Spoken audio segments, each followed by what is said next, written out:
3 signs para malaman mo if someone is manipulating you or controlling you. Ano nga ibig sabihin ng manipulation? Yung pinaikot-ikot ka. Una, yung lagi silang humihingi ng tawad sa'yo pero hindi sila nagbabago o walang pagbabago sa mga ginagawa o actions nila.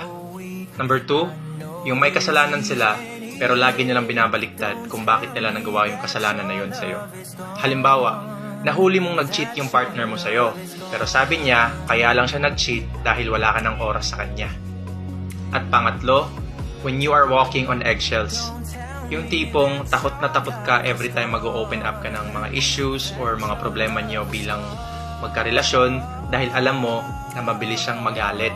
Kaya ang ginagawa mo, iniipon mo na lang, kinikimkim mo na lang yung mga sama ng loob dahil takot ka na baka pag-aawayan nyo lang. So nawawala na yung freedom mo to express kung ano talaga yung nararamdaman mo.